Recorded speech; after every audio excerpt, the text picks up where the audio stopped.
Bon voilà, cette fois c'est la bonne. Je vais vous expliquer le jeu It's a Wonderful World. Beaucoup d'informations, soyez concentrés, moi aussi d'ailleurs. Nous sommes responsables d'un empire et nous allons essayer de le faire prospérer, d'accord? Pour y arriver, vous allez devoir construire différentes choses pour que votre empire produise différentes choses.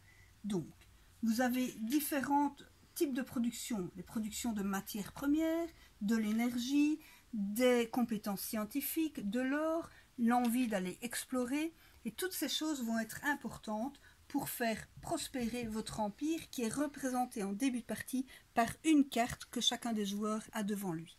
Sur cette carte, vous avez plusieurs choses, le nom de l'empire et vous avez un endroit de production. Donc, en début de partie, on va récupérer ce genre de production-ci. 2 pièces grises, qui sont les matières premières, de l'énergie et des compétences scientifiques. Plus, parce que j'ai déjà posé cette carte, 2 matières premières grises en plus. Et donc, on va essayer de déposer des cartes ici pour bénéficier de matières pour produire, de production. Comment est-ce que ça se passe? On a en début de partie 7 cartes. C'est un jeu de draft. Parmi les 7 cartes que j'ai en main, j'en choisis une, d'accord? Et je passe le reste à mon voisin de gauche, qui fera de même, etc. Une fois que toutes les cartes ont été distribuées de cette manière, choisies par chacun des joueurs, on les posera devant soi. Et donc, on a ici les 7 cartes de son choix.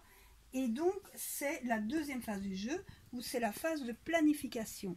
Avec ces cartes-là, vous allez essayer de planifier votre temps de construction pour pouvoir bénéficier de la production. Et donc, dans ce cas-ci, il me faudrait, par exemple, la possibilité... Je vais d'abord récupérer les productions qui se trouvent ici. Donc, je vais pouvoir récupérer 1, 2, 3, 4 cubes gris, d'accord? Phase de production. Qu'est-ce que j'en fais? Je les pose aux différents endroits de mes cartes pour pouvoir les valider. Une fois que les cubes sont posés, on ne peut pas les changer de place. Ce qui va se produire, c'est que cette carte est construite, cette carte est construite, celle-ci pas encore, etc. Et on va tous faire ça en même temps. C'est un jeu où on joue en simultané. On n'attend pas que les autres aient fait leur tour, etc. C'est un jeu dynamique, rapide, et hop, hop, hop, ça roule. Ensuite, qu'est-ce qu'on fait? On va regarder la deuxième phase de production, ce sont les cubes noirs qui représentent l'énergie. Moi, j'ai la possibilité de récupérer 2 cubes noirs d'énergie. Qu'est-ce que j'en fais? Je vais voir si je peux les poser quelque part sur les cartes que j'avais planifiées à la construction. Oui, je peux poser ici. L'autre, je ne peux pas. Je le garde en réserve. Il faut savoir qu'on peut avoir une réserve jusqu'à 5 cubes, pas plus. Une fois qu'on a 5 cubes, les cubes se transforment en cristallium, c'est-à-dire en un cube rouge qui sera aussi nécessaire à un moment donné pour valider. Cette carte est construite, hop, magnifique, je la positionne. Pour l'instant, dans mon empire, vous le verrez, je construis essentiellement des usines pour avoir des productions de matières premières.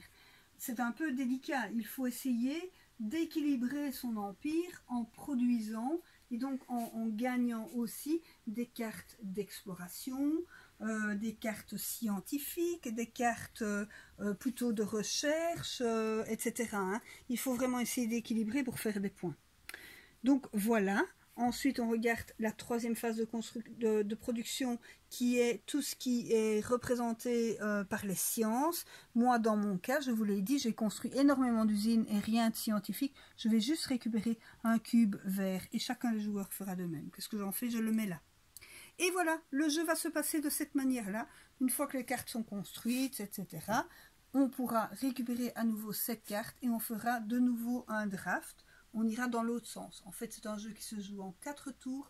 Premier tour, on va vers la gauche. Deuxième tour, on va vers la droite, etc. etc. Et donc, voilà. Ensuite, on comptabilisera les points. Donc, sur votre empire, ben, vous avez cette faculté de faire des productions. C'est l'essentiel du jeu. Et il faut savoir que les productions, elles arrivent dans un ordre précis. On ne peut pas d'abord aller chercher des explorations. Non, non, non, ça ne se passe pas comme ça. Et donc, en planifiant vos cartes, vous allez avoir cette problématique d'ordre de production Et c'est ça qui est super riche. Ce qui est super riche aussi dans le jeu, c'est que c'est un jeu assez rapide, court et donc frustrant parce que vous allez planifier des cartes et puis vous allez vous rendre compte que vous n'avez pas le temps de les construire.